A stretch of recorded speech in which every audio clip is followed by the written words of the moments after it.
Have you ever thought what a money block is? And is it true that you need to release them so that you can have financial success? Where these money blocks come from? Are you going to forever be stuck on those money blocks? Or why is this like a topic for money mindset?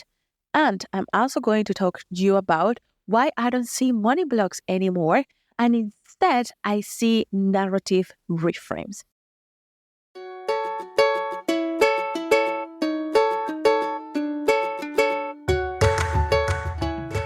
Hello and welcome to the Money Mindset Show, the place where we help female entrepreneurs to transform their mind so that they can achieve financial success in the least amount of time. Here, we talk about subconscious mind, we talk about money mindset shifts, money mindset blocks, a strategy so that you can bypass your own money mindset and increase your income, better your relationship with money, and grow your business. On this podcast, our unique goal is for you to walk away with a different perspective and with a different set of thoughts, beliefs, and mindset that helps you in your journey to achieve financial success.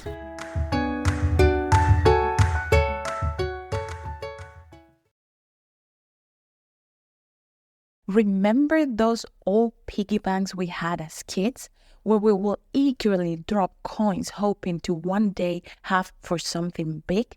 Yet, as adults, our financial growth feels stuck, no matter how much we put in. That's the same way many female entrepreneurs feel about their business's income. It is like a stubborn piggy bank. But it's finally time to break through that barrier and upgrade that piggy bank into a financial flow that brings you the life that you want. Dive into Money Made Easy and learn how to finally get that serious cash flowing in your business, using proven strategies and clearing money blocks and financial trauma in just 3 months. Go to themoneymindsethub.com/moneymadeeasy for more information and join this transformative program tailored to you and your needs. Okay, take 2 of this episode. I recorded this whole episode yesterday after I couldn't sleep last night. I downloaded all of this information from my head and did what I thought was amazing episode, but then guess what? No audio at all. So we are trying it again, but this time I'm making sure that everything is working. Well, let's start with this. Let's discuss today a topic that I've been seeing it going around and that I am so called to speak up right now because it is so important that you understand this point of view, that you take it if it works for you, or you compare it to other ones and see, oh, why the other one is not working, and why this may work, or why this one is not for me, and leave it in 2023 if you want to make a millionaire 2024 year. Let's talk about it, all about those money blocks. And the question is, have you ever thought what a money block is? And is it true that you need to release them so that you can have financial success? Where these money blocks come from? Are you going to forever be stuck on those money blocks? Or why is this like a topic for money mindset? And I'm also going to talk to you about why I don't see money blocks anymore. And instead, I see narrative reframes. Let's dive into it in today's episode. Hello, my beautiful babes. So, I absolutely love this topic for 2 reasons mainly. Number one, it has been a whole shift for me and for my clients and for people that listen to this podcast, for the community itself that interacts with my content, to go from money blocks to the different perspective, and how that has released a lot of things in itself. And I also think it's such an important topic to talk about before the end of the year, because I don't know why. I mean, I may know why, but I don't know why when January 1st hits the clock, you like mine starts immediately self-reflecting on what is wrong with me, what are the blocks that I have, what is the the blocks that I need to work on, how we're gonna make these financial goals happen next year. And all of this planning and self-reflection comes rushing at you like a beautiful waterfall in Costa Rica. And I want to prevent that from happening in a loop that is not a useful loop for you. So that's why today I think it's important that you buckle up, take some coffee, and listen to the complete episode, because I am promising you the perspective that I bring into this is the releasing perspective that I have given all of my clients in the last year, one of the best years for the Money Mindset Hub, and I'm sure is going to support you on your way. So let's start that. Is it truth with the question that is it truth that you need to release money blocks so that you can have financial success? In fact, let's start one step behind that. So, what are money blocks? Among all of the definitions, understandings, not definitions, but understandings of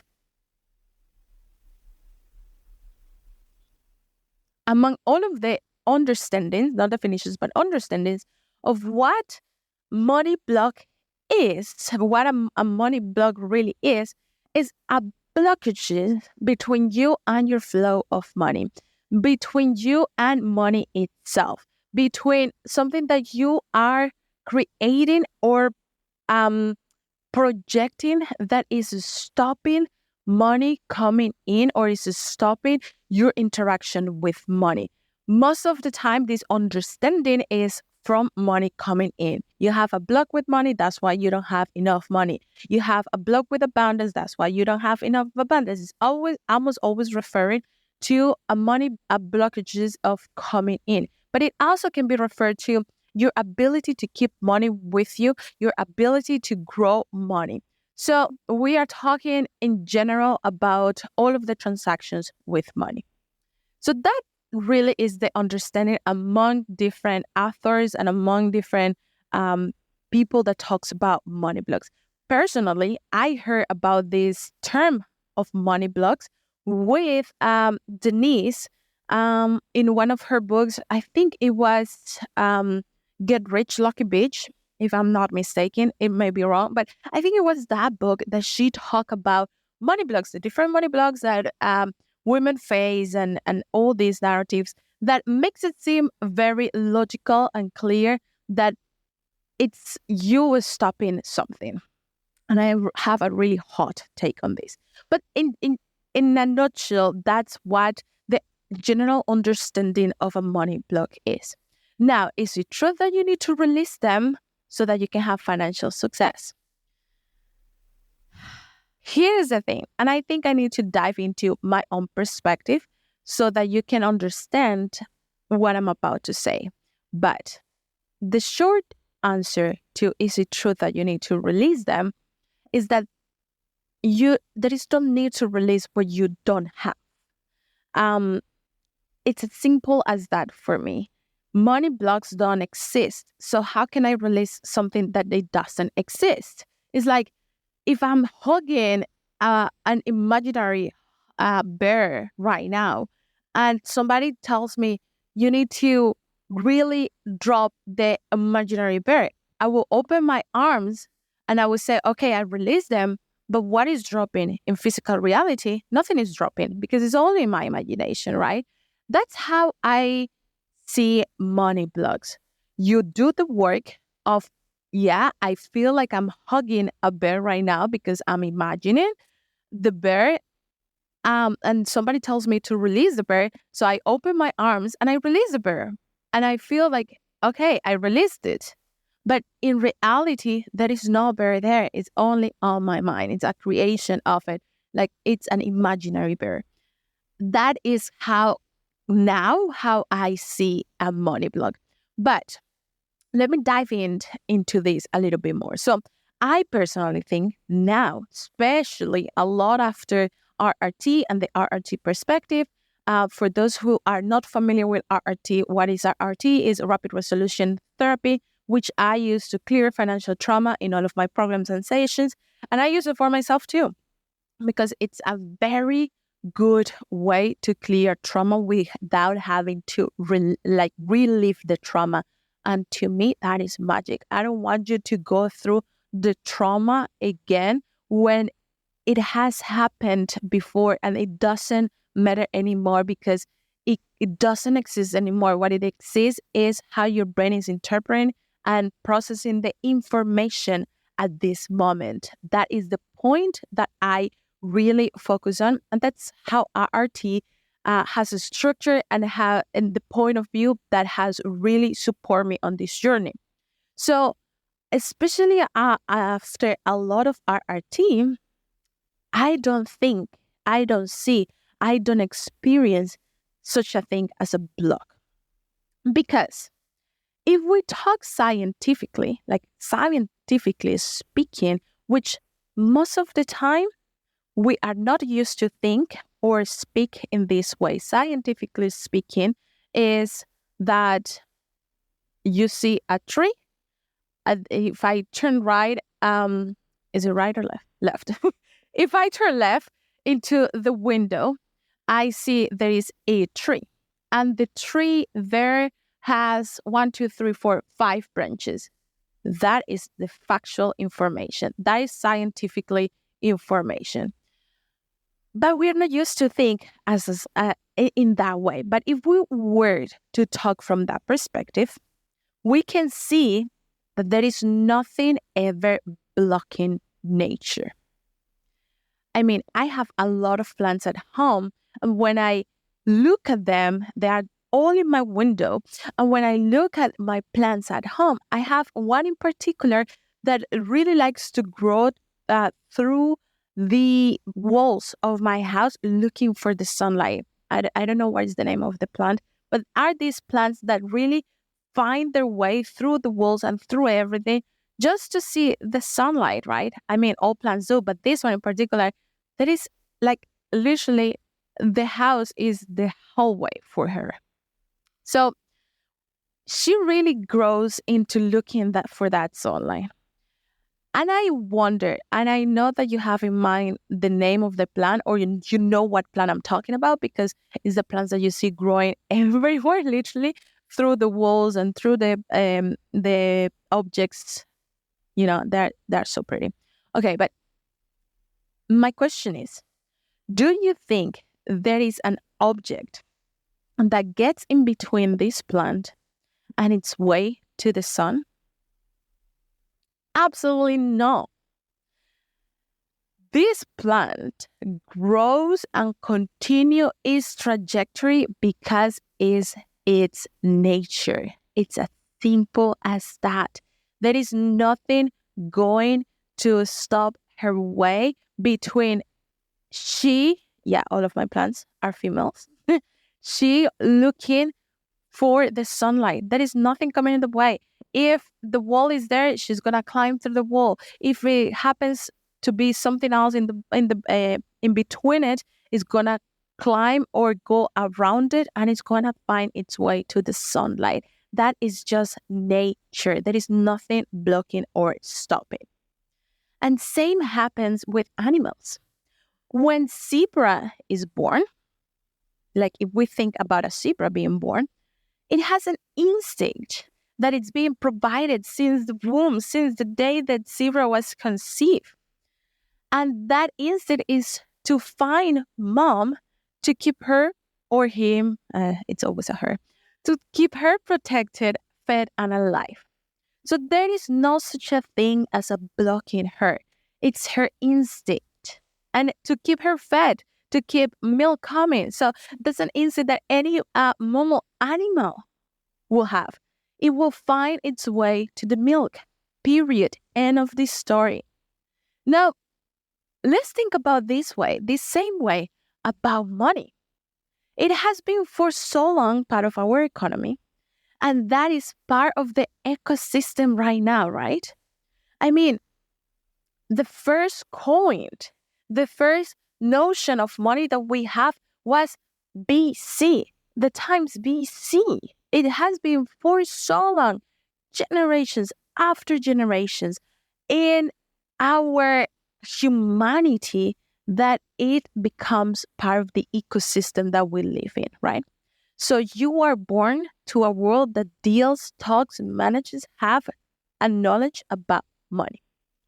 So I think it is safe to say that after a couple hundreds of generations dealing, seeing, and interacting with money, our survival brain, that brain that brings the instinct out, has adapted money as part of the environment, right? For better or for not so good, because with that adaptation, a lot of stuff have come around too. A lot of those narratives that um took part of that adaptation have come around too, especially for us, especially for female entrepreneurship, especially for Afro female entrepreneurship, Latino female entrepreneurship. You name it, it has come with a lot of narrative. But at the end of the day, brain has adapted money as part of the environment we live in. So, scientifically speaking, just like a mama always gets to the milk and a plant always gets to the sun, we naturally now get money. And there could be nothing that blocks us from getting there. And that is my perspective. There is nothing that can block that natural instinctive instinct. I don't know if instinctical is a word, but I just made it up. That natural instinct part from getting there. The thing is that there is one difference between us humans and plants or animals.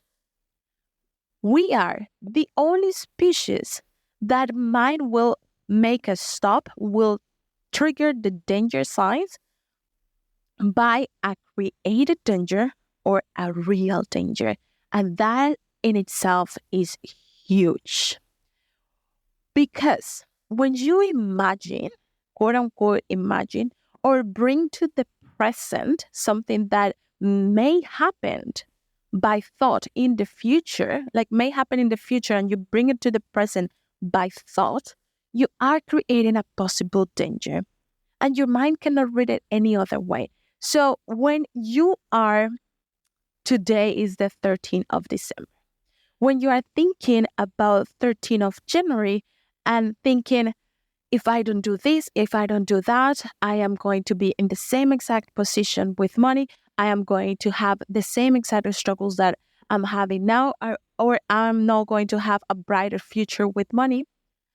Although it's not happening, a mind of zebra, it's always reading what is happening right now. It doesn't worry about the future. It doesn't worry about the past because it doesn't have that ability. But mind of a human, mind of Alejandra, it's always thinking or tends to think what is going to happen in the future so that she can bring it to the present and show you the possible danger so you have a better chance of survival. It's fucking amazing how mind works. But what is more amazing is that you understand how really it tends to work so that you can cut yourself there and say, okay, now I know what I'm doing. So what happens is that you are creating a danger that may happen in the future and you're bringing it back into here. So mind cannot read it like, oh, this is a future thing. It only can read it. It is happening right now. There is a fire going on right now that we need to stop it. But what fire? If the fire is going to happen in 10 days or 10 years or in a month, I don't know. Mine goes like, I don't know. There is a fire happening right now. You need to cut it off. And then your logical mind is like, but what are you talking about if that fire is going to happen in 10 years, in a month, in 10 days? It's just this amazing creation by bringing from the future to the present. So mind cannot read it any other way than the danger that is happening right now. So naturally, as it's supposed to, it will stop you or slowing you down from getting to that thing that is creating the danger. It's just natural.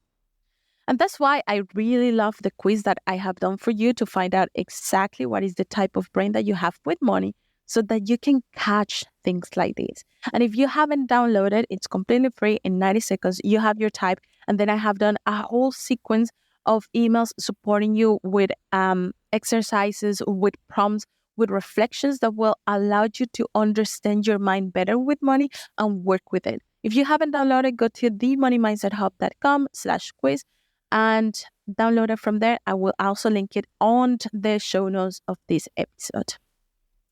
But the thing is, I don't see blogs anymore. What I see, because it's impossible now for me to say, I just see the natural flow of it. It's like me going, if I were a plant, just going to the sunlight. I just see the natural flow of it. But what I see are narratives that go against that natural flow of you and money. And that is what I want to support you reframing today. I want to share with you those reframes, and it's going to come as a surprise for some of you, or it may not. And I also want to invite you to reflect what other narratives are coming up for you and come and share with me, because I want to know what is the narrative and how we can reframe it so that you go back into your natural flow of things that will happen with money. Now, I have like, for the episode, I took an article. The article talks about money blogs, and they have laid out like 20. And all of these are really very punctual narratives, like not listen to your intuition, seeing life as a zero game, lack of self-belief, using money as a status symbol. All of these things that they are narratives, like net worth equals self-worth. But I want to give you a premiere because I am writing a book that is, I'm really excited to being alive in the next year or 2 years. And the first thing that I wrote are the 10 money narratives that we gotta shift in order to really see money for what it is. And I want to give this time the first 5 that I have written that I really think are the key essential narrative to shift and really live in the flow. There is nothing like releasing. It's just a change of narrative, because there is nothing that can stop you from in the way to get money. And let me tell you, before I dive into these 5, when I say to get money, I'm not referring only to your ability to receive money, to your right to receive money. I am also talking about the other parts of the process of money. So inside of the Money Mindset Hub and the programs, what I do is that I design all of the programs in the specific moments that you interact with money in the money making process or money having process. So the money having process is here, and it's a process in itself. And I create programs where you require a direct interaction with that process, because I know the process is going to continue being at its natural being. But when you interact with it, you bring your narratives. And that is when we can move and we can do all of these things here. So what I'm doing here with the reframing of the beliefs, that I'm making sure that you get that the process is so easy and that the process is so factually and so comfortable to walk, that when you enter to interact with that process, you are like, great, now I know how to have the $1 million year. I know how to grow my business. I know how to make $2,000 consistently with my business. I know exactly what part of the process I need to interact with and how I need to interact with that process as well. So let me pull up the part of the book that I want to share with you. Okay. And I call it the 10 beliefs to switch for the big money, for to the way to be the big money. There is something else there, but I'm going to skip it because it is a surprise for the book. All right, so let's go with the first one. The popular beliefs, the popular belief or the money block, let's call it that way, to continue with what you have in your mind. But again, it's not a blog, it's just a narrative. So the popular belief is money is for the select few. Now, the reframe to the big money belief is that you are an essential part of the money equation. Without you, there is no money. So, how this popular belief is manifesting today? When you have your business and you're scrolling into Instagram and you see, oh, there is this person doing all of these things. It looks so nice. She just posted that she had her 24K month or whatever, or 40K month or 10K month, and you're still like not finding the way on how to make it happen. And you clearly know that she has it because she has always known how to make it. For people like her, this is easy. For people that can show up like her, this is easy. For people that can talk like her, this is easy. Of course, the money is gonna become easy for you, and you are excluding yourself. That is how most of the time the comparison game that is for her and not for me comes into manifesting in female entrepreneurship. Now, the big money belief reframe is that you are an essential part of money, of the money equation. Without you, there is no money. And here's the thing, when you have studied the narratives around money for as long as I have, you understand pretty easily that money couldn't exist without you. And the reason it exists is because of you. So yeah, you are the fucking boss. Money was created to expand the community, and it was the way to exchange goods and services. But guess what? Guess what?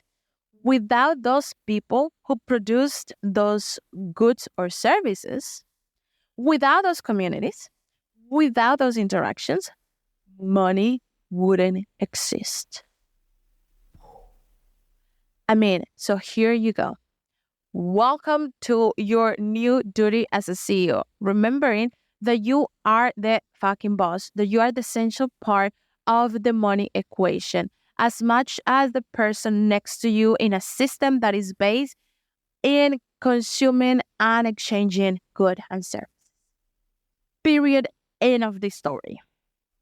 Now, second popular belief, and I love this one for a lot of reasons, but the main reason is because the financial industry or the personal development with money industry have kind of evilized this one thing. And the popular belief is expenses are just losses and keep you broke. Wait a minute. And how this is manifesting in the whole behavior of female entrepreneurship is that you get so freaking worried and stressed and anxious every time that you have to pay for something. You're always calculating. You're always thinking, I'm not going to make it back. You're always thinking you're losing when you are buying. When in reality, buying, it's a whole different thing. So here is where it comes the big money reframe or the big money belief. Expanding your view in expenses, like expand your view in expenses and you will expand your cash flow. That's it.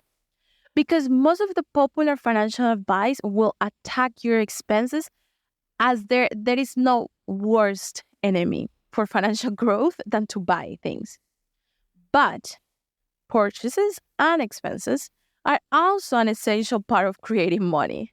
When you buy, money moves. And when money moves, money is being used. Therefore, multiply. And I love it. I love to see it as I say that, as I read those things. I'm like, I love to see it in my mind. Like when you buy, just imagine you going to buy something. It can be the grocery. It can be anything. When you buy and you put your card, you pay with cash, you put your pay wave and it just clicks and does the vibrations like you that and it goes accepted, accord like here in the Netherlands. Money is moving. Money moves. And when money moves, it means that money is being used and therefore multiplied. Because when I put that pay wave in that payment central, I am not only buying that thing, I am also supporting the whole supermarket. And if I go to a person that is helping me to register, I am also moving money through her, through him, and through the whole family. I'm also supporting the industry that has made the paveway itself. Like, how crazy is to imagine that my money is doing all of that? It's being multiplied in couple of seconds. And of course, it is always easier and sane to control what is actually under our control. In that case, your expenses, because it is easier to think, okay, if I'm spending it, I can control it faster than if I don't know if somebody is going to sign up for my program or if somebody is going to buy. The perception of control, it's like easier on the expenses side. But expenses are no losses and won't keep you broke by any means.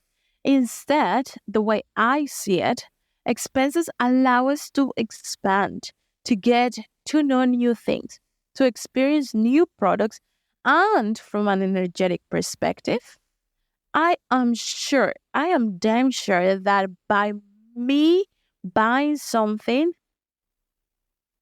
I am transforming the energy of money into what other people is offering. And that is huge. In other words, instead of just looking at expenses as money going out, think of them as part of the normal money equation. It is a game changer. Okay, number 3, popular belief is you're worth what you have in your bank account. And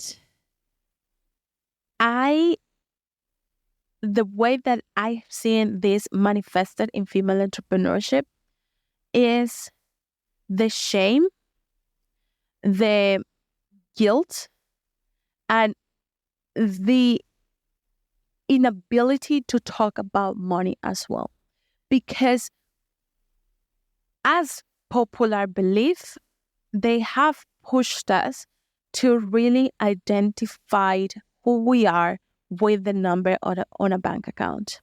That narrative have really pushed us to become a number when we are a whole person, even when you have a business. Now, the reframe that the big money belief is the balance in your bank account doesn't say anything about who you are. And there is a lot of narratives that some people have found very useful to infuse through the systems in order to influence others. And I find this so interesting. As I say it, I just can't really process how good they are to infusing narratives throughout everything, throughout the systems, to influence others to do certain things throughout our history. And this belief in particular is one of them. For us, the unconscious link to this belief may be stronger than for others. For us, I mean Afro Latinas who want to step into their power, Afro Latinas entrepreneurs, female entrepreneurship, um, BIPOC entrepreneurship, like you name it. I will honestly put us, when I say for us, in a whole bubble of female entrepreneurship as well, because what? Women managing money? How? When was that possible? Because if I remember correctly from history, 70 years ago, that was 70, 80 years ago, that was something like not many people had that ability around the world. If we think about women putting businesses, what are you talking about? Women in charge of money, women in charge of businesses, women in charge of whole systems that change the narrative? What? That is not even conceived like 100 years ago. What are you talking about? 100 years ago it sounds like a lot, but it's not. It's really not. So they have gotten very good at influencing these narratives throughout the system. And for us unconsciously, to believe like this, to believe this belief to be truth may be stronger than for others. But after all, those who created these kind of narratives were the ones that once were quote unquote certain that our ancestors were properties and not people, and that they were incapable of living independently and needed to be guided and controlled by them. I am just going to leave it like that because I think this in itself is just a mind blowing. And once you see it, you cannot unsee it. And it's a really mind changing perspective. I tell you, I was going to give you 5, but I feel these first 3 are going to make a change for you. I'm going to leave the other 2 for the next episode because I just have a rush of an idea that I want to do with these other 2. So stay tuned because we are going to continue changing these narratives in order for you to live them in 2023 and start your 2024 millionaire year with a clear perspective and a confidence and knowing that this is going to be a reality for you. Now, I also have something very exciting coming up that I can wait to walk you through. And it's exactly this. It's exactly walking you through the process of money, making money, managing money, multiplying money from a very easy perspective, because I have done all of the work to digest all of that. And I just want to give you the reframes, the exact path and exercises and blueprint for you to follow that path and arrive to your millionaire year. And that is coming up in January, most likely. So stay tuned for that because it's going to be mind-changing, game changer with money as well. Okay, let me know how you think about these money blocks. And if you have any other narratives coming out for you, share with me because I would love to discuss it in the podcast as well. Until next time, I will see you. Okay, but before I let you go, did you know that you have a space where your money mindset work is made extra simple so that you can increase your income, better your relationship with money, and grow your business in such a simple and easy way? Go to themoneymindset.hub.com and choose your path and start making those changes easily and effortlessly. That is themoneymindset.hub.com. Ahora sí, wealthy soul, if you love this episode, don't forget to leave a review down below. It will help me to help more wealthy souls to transfer their money mindset.